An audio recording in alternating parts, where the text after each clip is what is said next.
এখন যার বয়স ৯০ বছর, যদি বেঁচে থাকে কোনো মানুষ ৯০ বছরের বাংলাদেশে, তাহলে তাকে আপনি জিজ্ঞেস করতে পারেন যে তার জীবনে সে কয়টা নির্বাচন পার করেছে। যদি মোটামুটি পাকিস্তান আমল থেকে ধরে বাংলাদেশ আমলের বলা যায় সকল নির্বাচনে সে পার্টিসিপেট করেছে, তাহলে সে আপনাকে ভালো ফিডব্যাক দিতে পারবে যে প্রত্যেক নির্বাচনের আগে মনে করতাম এই দল জিতলে অনেক খুব ভালো হবে, তারপরে জিতার ১-২ বছর পর ওই দলকেই গালি দিত। এটি একটি চরম বাস্তব অভিজ্ঞতা। মানুষ যেহেতু শর্ট টাইমে উত্তেজিত হয়, তো ব্রেন আর কাজ করে না, লং টাইমে কেউ চিন্তা করতে পারে না। কিন্তু লং টাইমের একটা সিনারি যদি আপনার সামনে থাকে, যে কোনো মুরব্বী বসে আছে তাকে জিজ্ঞেস করতে পারেন প্রতি নির্বাচনের আগে তার মনে হয়েছে এবার অমুক দল জিতলে খুব ভালো হবে দেশের। তারপরে দেখা যাচ্ছে ওই দলকে ভোটও দিয়েছে, ভোট দেওয়ার ১-২ মাস ২ বছর পর আবার ওকেই গালি দিয়েছে। এই জিনিসটা ঘটে কেন? এটি গণতন্ত্রের একটা মজার জিনিস। সে মজাটা হচ্ছে, ছোট বাচ্চাকে আমরা যেভাবে ললিপপ দিই, চকলেট দিই, যে বাবা তুমি কাঁদতেছো, এই চকলেটটা খাও, তাহলে ও অন্য যেটা চাচ্ছিল সেটা ভুলে যাবে। হয়তো মায়ের দুধ খেতে চাচ্ছিল সেটা ভুলে যাবে, হয়তো বাইরে যেতে চাচ্ছিল সেটা ভুলে যাবে, কিছু একটা ভুলে যাবে। ওকে ভুলিয়ে রাখার জন্য ওর হাতে চকলেট ধরিয়ে দিল। তো গণতন্ত্র মানুষের সাইকোলজি বুঝে, যারা গণতন্ত্র তৈরি করেছে তারা মানুষের সাইকোলজি বুঝে, যে মানুষের সামনে কোন মূলা ঝুলিয়ে দিলে মানুষের আবেগকে নিয়ে বারবার খেলা যাবে, বারবার মানুষের আবেগ তৈরি করা যাবে ছোট বাচ্চার মতো, আর বারবার তাকে ইউজ করা যাবে। সেই আবেগটার নাম হচ্ছে যে আপনি একটা ভোট দিতে পারবেন, এটা একটা আবেগ, যে আমি একটা ভোট দিতে পারছি। এই আবেগের মাধ্যমে আপনাকে ভুলিয়ে দেওয়া হবে গত ১৫ বছর কি হয়েছে, আগামী ৫ বছর কি হবে। মানে দেওয়ার পরের দিন থেকেই লাথি শুরু হবে। তারপরে আবার ভাববেন, গালিগালাজ করবেন, অমুক করবেন, তমুক করবেন। আবার যখন ভোট আসবে আবার উত্তেজিত হয়ে যাবেন, আবার সেই দুঃখ কষ্ট ভুলে যাবেন, আরে ভোট তো দিতে পারছে, কি মজা, এইবার শেষ করে দেব। তা ভোট দেওয়ার পর আবার লাথি শুরু হবে। এই যে এক গেম, একটা লুপ, ঘুরে ফিরে এক জায়গাতে, ঘুরে ফিরে এক জায়গায়, ঘুরে ফিরে এক জায়গায়। এই জন্য মুসলিম উম্মাহকে চিন্তা করতে হবে লং টার্ম। যারা এগুলোতে অংশগ্রহণ করছে তাদের সাথে সরাসরি শত্রুতা, এটা আমি পছন্দ করি না। আমি পছন্দ করি যে আমরাও তো চাই রাষ্ট্রে ইসলাম প্রতিষ্ঠা হোক। তাহলে উদ্দেশ্য, টার্গেট এক, বুঝার ভুল থাকতে পারে, বুঝার ভুল কম্প্রোমাইজেবল, দাওয়াত দিতে হবে, বুঝাতে থাকতে হবে। তো আমাদের উপরও কেউ কথা এটা চাপিয়ে দিতে পারবে না যে আমরা চাই না যে রাষ্ট্রে ইসলাম প্রতিষ্ঠা করতে হবে। আমরাও চাই রাষ্ট্রে ইসলাম প্রতিষ্ঠা হোক, কিন্তু আমরাও আসলে যথোপযুক্ত উপায়ে সেই লক্ষ্যে কাজ করতে পারছি না। সেই কাজ কি? আপনি নিশ্চিত থাকেন ১৬ কোটি মানুষের ভোটের যা ক্ষমতা, এক প্রথম আলো আর ব্র্যাকের ক্ষমতা তার চেয়ে কয়েকশো গুণ বেশি। ১৬ কোটি মানুষের ভোট ব্র্যাক আর প্রথম আলোর কাছে পঙ্গপাল, তুচ্ছের মতো। পঙ্গপাল রাস্তায় বের হয়েছে, কীট পতঙ্গ, যাদেরকে পা দিয়ে পিষে দেওয়া যাবে। এই কীট পতঙ্গ হচ্ছে ১৬ কোটি মানুষ। আরও একটু দুর্বল ভাষা প্রয়োগ করা উচিত, কিন্তু জনসমাজে সেটা প্রয়োগ করা যায় না। তো এই ১৬ কোটি মানুষ তো ৫ই আগস্ট ৩৬শে জুলাইও বের হয়েছে। কোনো দাম আছে? কোনো দাম নাই। আপনার ভোটের চারানা দাম নাই, চুল পরিমাণ দাম নাই। দাম ওটাই ঘটবে যেটা প্রথম আলো চাইবে, ওটাই ঘটবে যেটা ব্র্যাক চাইবে। তাহলে কাজ কি? মুসলমান যে লাফ দিয়ে উঠেই বলে জীবন দিয়ে দিব, এটাই ভুল। যে ভাই ঘোষণা দেন জীবন দিয়ে দেব। উসমান হাদিও তার বহু বক্তব্য বলেছিল যে জীবন দেওয়া লাগবে না, তোমরা জ্ঞান অর্জন করে একটা কাজ করো, কাজের কাজ করো। প্রথম আলোর মতো একটা প্রতিষ্ঠান তৈরি করতে জ্ঞান লাগবে, জীবন দেওয়া লাগবে না। সেই জ্ঞানই আর কেউ অর্জন করতে চায় না, সেই শিক্ষায় আর কেউ গ্রহণ করতে চায় না, মানে দীর্ঘমেয়াদে কেউ প্ল্যানই করতে চায় না। সবারই এখনই দরকার, ইনস্ট্যান্ট দরকার, ইমিডিয়েট দরকার। কিন্তু কেউ জানে না, কেউ বুঝতে চায় না যে এখন ইনস্ট্যান্ট ইমিডিয়েট যেটা পাবেন ওটি যে 2 বছর পর লাথি দিয়ে বের করে দেবে, যে এটাই তো নিয়ম, এটাই তো গণতন্ত্র। আপনার তো দরকার, আমাদের তো দরকার পার্মানেন্ট। পার্মানেন্টের জন্য সর্বপ্রথম দরকার শক্তিশালী প্রতিষ্ঠান, পার্মানেন্ট ক্ষমতার জন্য দরকার সর্বপ্রথম powerful institute, powerful media, powerful অর্থনৈতিক প্রতিষ্ঠান। এবং এইগুলো জ্ঞান অর্জন ছাড়া সম্ভব নয়। এই জন্য আল্লাহ সুবহানাহু ওয়া তাআলা আদম আলাইহিস সালাতু ওয়াস সালামকে প্রাধান্য দিয়েছেন ফেরেশতা এবং জিনের উপর জ্ঞানের কারণে, তলুতকে প্রাধান্য দিয়েছেন জ্ঞানের কারণে, নেতৃত্ব দিয়েছেন জ্ঞানের কারণে, দাউদ সুলাইমানকে নেতৃত্ব দিয়েছেন।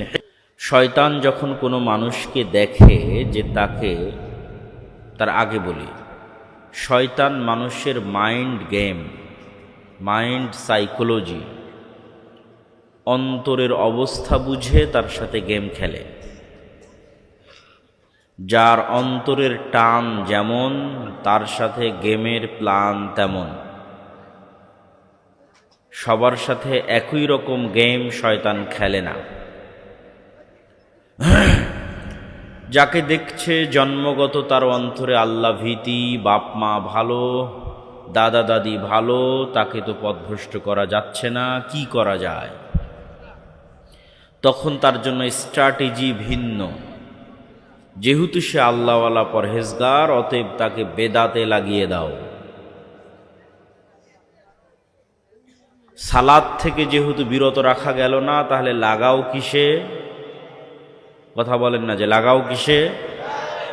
ভিন্ন মানুষের জন্য ভিন্ন স্ট্র্যাটেজি। যাকে সালাত থেকে বিরত রাখা গেছে তাকে তো সালাত থেকে বিরত রেখেছি, যাকে সালাত থেকে বিরত রাখতে পারছি না একে জাহান্নামে নিয়ে যাব কি দিয়ে? তো ওর মনে যেহেতু এতই ইবাদত করার শখ, তাকে বেদাত ধরিয়ে দাও।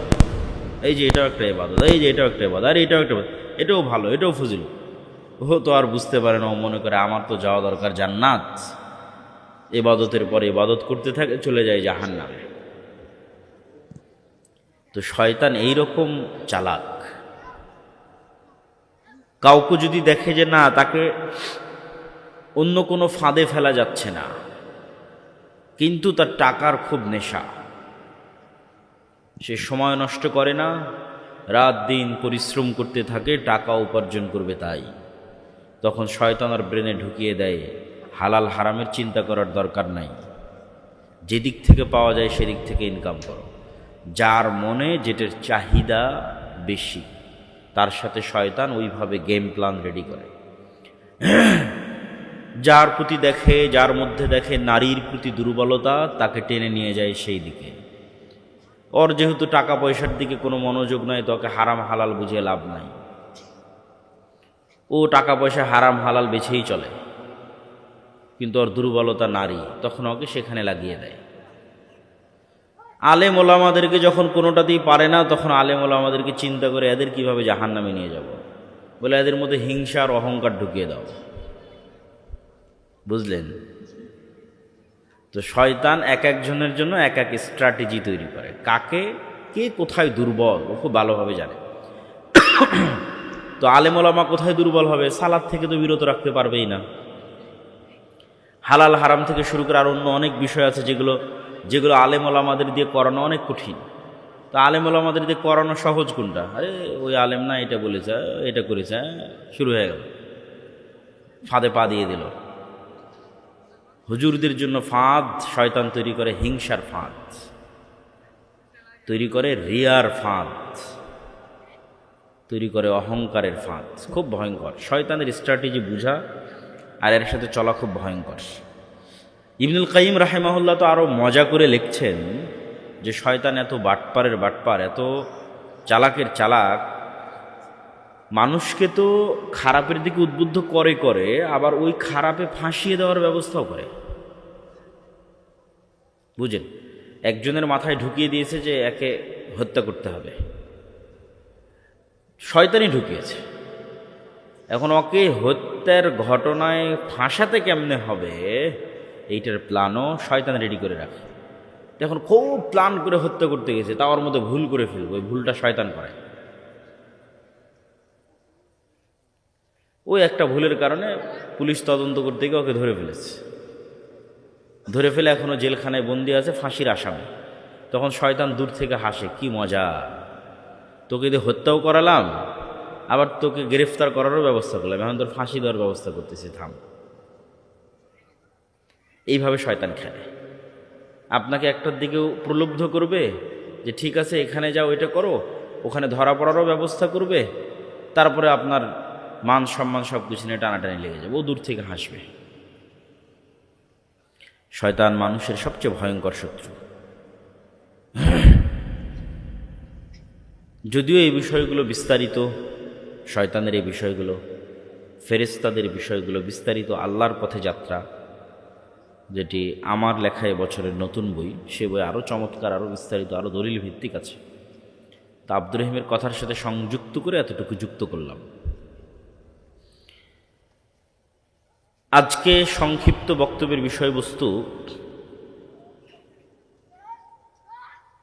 যেহেতু আমরা শাবান মাসে প্রবেশ করে গেছি এবং সামনে আসতেছে রমাজান, হতে পারে শায়েখ আব্দুর রাজ্জাক বিন ইউসুফ, আমি জানি না, আসার আগে জিজ্ঞেস করতে চাচ্ছিলাম উনি আবার নফল সিয়াম সম্পর্কে আলোচনা করেন কি না, এটা আমি চিন্তা করতেছি। তারপরেও আমি সংক্ষিপ্ত দিয়ে একটা কথা বলে অন্য টপিকে চলে যাব। আমরা শাবান মাসে প্রবেশ করেছি, সামনে আসছে রমজান।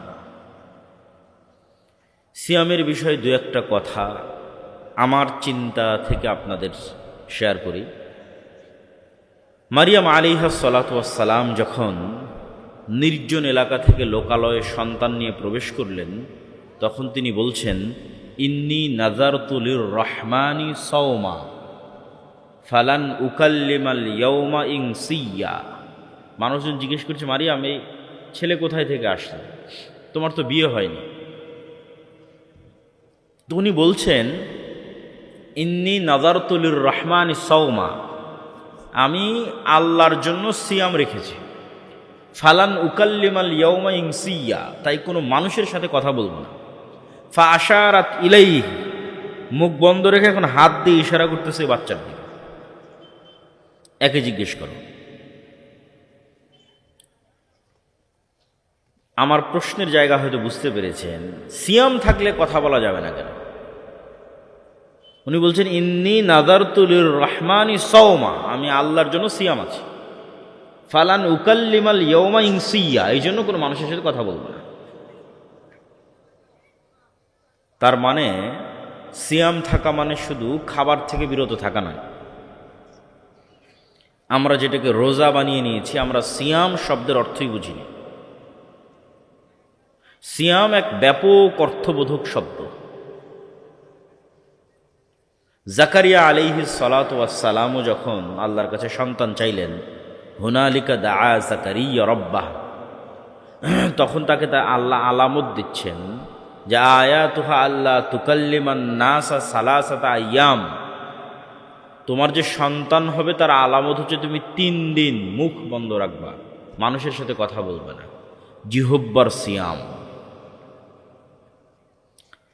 সিয়াম প্রকৃত অর্থে 3টা স্তরে বিভক্ত। প্রথম স্তর, যেই স্তর ভঙ্গ করলে সিয়ামই কবুল হবে না, বাতিল হয়ে যাবে, সেই স্তর হচ্ছে পেটের সিয়াম আর লজ্জা স্থানের সিয়াম। পেট থাকবে ক্ষুধার্ত এবং লজ্জা স্থান ব্যবহৃত হবে না। এই লিমিটেশন ক্রস করলে সিয়াম ভেঙে যাবে। কিন্তু এর পরের স্তর, যেটা প্রকৃত সিয়াম, যেটা আসল সিয়াম, সেটা হচ্ছে চোখকেও সিয়াম রাখতে হবে, জিহব্বাকেও সিয়াম রাখতে হবে, কানকেও সিয়াম রাখতে হবে, হাত পাকেও সিয়াম রাখতে হবে, অন্তরকেও সিয়াম রাখতে হবে। সিয়াম ব্যাপক অর্থবোধ। মারিয়াম আলাইহিস সালাতু ওয়াস সালাম আছেন মুখের সিয়াম, জিহব্বার সিয়াম। জাকারিয়া আলাইহিস সালাতু ওয়াস সালাম আছেন জিহব্বার সিয়াম, জিহব্বা বন্ধ থাকবে, কথা হবে না। কিন্তু দুঃখজনক হলো সত্য যে আমরা এমন সিয়াম পালন করি যেখানে শুধু পেট পাবে না খাবার, লজ্জা স্থান হবে না ব্যবহৃত, কিন্তু ঠিকই আমাদের জিহব্বা ব্যবহৃত হচ্ছে শয়তানের জন্য, আমাদের চোখ ব্যবহৃত হচ্ছে শয়তানের জন্য, কান ব্যবহৃত হচ্ছে শয়তানের জন্য। এটি প্রকৃত সিয়াম নয়। এই সিয়ামের অর্জনকে রাসূলুল্লাহ সাল্লাল্লাহু আলাইহি ওয়াসাল্লাম বলেছেন, এই সিয়ামের অর্জন শুধুই ক্ষুধা, শুধুই ক্ষুধা, কোনো ফজিলত নয়। মাল্লাম ইয়াদা কাওলা যুরি ওয়াল আমালা বিহি ফালাইসা লিল্লাহি হাজাতুন ইয়াদা তুআমাহু ওয়া শারাবাহু। যে ব্যক্তি সিয়াম অবস্থায় মিথ্যা কথা ও কাজ পরিত্যাগ করল না, আল্লাহর কোনো প্রয়োজন নাই তার এই না খেয়ে থাকার, কোনো প্রয়োজন নাই। সর্বোচ্চ স্তরের সিয়াম পালনকারী কে? সর্বোচ্চ স্তরের সিয়াম পালনকারী হচ্ছে যার জিহ্বা ও সিয়াম আছে ঠিকই, যার চোখ সিয়াম আছে ঠিকই, যার কান সিয়াম আছে ঠিকই, কিন্তু এই জিহ্বা সিয়াম থাকার পরে ব্যস্ত আছে আল্লাহর জিকিরে। জিহ্বা সিয়াম পালন করছে কিভাবে? গীবতে নাই, অপবাদে নাই, হাসি মজাকে নাই, গালিগালাজে নাই, অপ্রয়োজনীয় কথায় নাই। এটাই জিহ্বার সিয়াম, যেটা জাকারিয়া আলাইহিস সালাতু ওয়াস সালামকে আল্লাহ বলেছে, যেটা মারিয়াম আলাইহিস সালাতু ওয়াস সালামকে আল্লাহ বলেছেন, ইন্নী নাযারতু লির-রাহমানি সাওমা। কিন্তু জিহ্বা তো সিয়াম আছে। এমন একজন সিয়াম পালনকারী সত্যিই যার জিহ্বা সিয়াম আছে, যার জিহ্বা গীবত, অপবাদ, পরনিন্দায় ব্যবহার হচ্ছে না, কিন্তু তার এই জিহ্বা আবার ব্যবহার হচ্ছে জিকিরে। ঠিক জাকারিয়া আলাইহিস সালাতু ওয়াস সালামকে আল্লাহ যেমন বললেন যে তুমি 3 দিন চুপ থাকবা, কিন্তু এই 3 দিন তোমার কাজ হচ্ছে সকাল সন্ধ্যায় আল্লাহর জিকির করবা। তার মানে কি দাঁড়ালো? তার মানে এটি দাঁড়ালো এই 3 দিন তোমার জিহ্বা অপ্রয়োজনীয় কথাও কাজে ব্যবহার হবে না, কিন্তু ব্যবহার হবে কার জিকিরে? আল্লাহর জিকিরে। চোখ সিয়াম আছে, অশ্লীল দৃশ্য দেখা থেকে বিরত আছে, টিভি দেখা থেকে বিরত আছে, মোবাইল ফোনে অশ্লীল দৃশ্য দেখা থেকে বিরত আছে। এটা তো ঠিক আছে, একটা স্তরের সিয়াম, কিন্তু এই সিয়াম পালনকারীকে সর্বোচ্চ স্তরে নিয়ে যাবে যদি এই চোখ ব্যস্ত থাকে আল্লাহর কোরআন তেলাওয়াতে। এভাবে শরীরের প্রত্যেকটি অঙ্গ প্রত্যঙ্গ যখন বিরত থাকবে গুনাহ থেকে, ব্যস্ত থাকবে আল্লাহর আনুগত্যে, তখনই তৈরি হবে সিয়ামের প্রকৃত আনন্দ। আল্লাহ সুবহানাহু ওয়া তাআলা সকলেই জানেন। আমি জাস্ট কিছু নুক্তা পয়েন্ট যুক্ত করার জন্য 2-5 মিনিট এই বিষয়ে কথা বলছি। জানেন তো সবাই, আল্লাহ সুবহানাহু ওয়া তাআলার নিকটে সিয়াম পালনকারীর মুখের গন্ধ পৃথিবীর সর্বশ্রেষ্ঠ যে গন্ধ তৈরি হয় হরিণের নাভি থেকে, মৃগ নাভি থেকে, তার চেয়ে শ্রেষ্ঠ গন্ধ হিসেবে বিবেচিত হয় একজন সিয়াম পালনকারীর মুখের গন্ধ। এবং আপনাকে একটা বিষয় মনে রাখতে হবে, প্রতিটা আমলের প্রতিবিম্ব, প্রতিকৃতি, পাল্টা রিয়াকশন কিয়ামতের মাঠে দেখা যাবে, ভালো মন্দ সব আমলের। যে হয়তো আল্লাহর রাস্তায় করেছে যুদ্ধ, দিয়েছে জীবন, দেখা যাবে সে কিয়ামতের মাঠে উঠছে, তখন তার শরীর থেকে ঝরছে রক্ত, বের হচ্ছে মিষ্টি গন্ধ। এইটা তার আমলের প্রতিকৃতি, প্রতিবিম্ব সে কিয়ামতের মাঠে দেখবে। কেউ যদি পড়ে থাকে সূরা বাকারা, সূরা আলে ইমরান, তাহলে বাকারা এবং আলে ইমরান কিয়ামতের মাঠে আগমন করবে ছায়া হিসেবে। কেউ যদি দেয়নি তার সম্পদের জাকাত, গরু ছাগলের জাকাত, সম্পদ হবে সাপ, গরু ছাগল হবে শিংওয়ালা। কেউ বলেছে মিথ্যা, গাদ্দারি করেছে, তার পিছনে বসানো থাকবে একটি পতাকা যেখানে লেখা থাকবে গাদ্দার। প্রত্যেকটা আমলের একটা পাল্টা প্রতিক্রিয়া মানুষ দেখতে পাবে কিয়ামতের মাঠে। তো সিয়াম পালনকারীর মুখ থেকে সুগন্ধি বের হবে। কিন্তু প্রশ্ন হচ্ছে, ইবনুল কাইয়িম রাহিমাহুল্লাহ লিখছেন, এই সুগন্ধি তখনই বের হবে এবং সিয়াম পালনকারীর মুখের যে গন্ধ, এটি আল্লাহর নিকটে তখনই সুগন্ধি হিসেবে বিবেচিত হবে যখন এই মুখ কোনো গন্ধযুক্ত কাজে ব্যবহার হয় না। আমি বলেছি প্রত্যেকটা কাজের পাল্টা প্রতিক্রিয়া গায়েবে তৈরি হয়, ইনস্ট্যান্ট তৈরি হয়। গায়েবের পর্দা যেদিন উন্মোচিত হয়ে যাবে সেই দিন আপনি দেখতে পাবেন, কিন্তু এখনই তৈরি হচ্ছে। আপনি মুখ দিয়ে যখন মিথ্যা বলেছেন তখন এই মুখে দুর্গন্ধ তৈরি হয়েছে। এই দুর্গন্ধ গায়েবে তৈরি হয়েছে, যা ফেরেশতা বুঝতে পারে, এই জন্য ফেরেশতা নাই, পালিয়ে গেছে। মিথ্যার দুর্গন্ধে ফেরেশতা পালিয়ে যায়। এই দুর্গন্ধের পর্দা উন্মোচিত হয়ে যাবে। আপনি মিথ্যা বলাই যে আপনার মুখে এখন দুর্গন্ধ বের হচ্ছে, এটা তো আপনি এখন দেখতে পাচ্ছেন না, এটা গায়েবে হচ্ছে, ফেরেশতা দেখে পালিয়ে গেছে। এটা যেদিন গায়েবের পর্দা উন্মোচন হয়ে যাবে, কিয়ামতের মাঠ আসবে, তখন দেখবেন দুর্গন্ধ। তাহলে আল্লাহ সুবহানাহু ওয়া তাআলার নিকটে তখনই এই মুখ সুগন্ধিযুক্ত বলে বিবেচিত হবে যখন এই মুখ দুর্গন্ধে ব্যবহার হয়নি। গীবত দুর্গন্ধ, মিথ্যা দুর্গন্ধ, গালিগালাজ দুর্গন্ধ, নিকৃষ্ট পায়খানা পেশাবের চেয়ে দুর্গন্ধ। এগুলো দুর্গন্ধ ফেরেশতারা সহ্য করতে পারে না। আছে সিয়াম, ওইটা লজ্জা স্থান আর পেটের সিয়াম পর্যন্ত সীমাবদ্ধ। ওই সিয়ামের কোনো কাজ নাই। ওই সিয়াম পালনকারীর মুখে কোনো সুগন্ধি তৈরি হবে না। যে সিয়াম পালনকারী নাম কাওয়াস্তে খাবার থেকে বিরত আছে, কিন্তু লিপ্ত আছে সকল দুর্গন্ধযুক্ত কাজে। তাই বুঝার চেষ্টা করুন সিয়াম প্রকৃত অর্থে কি।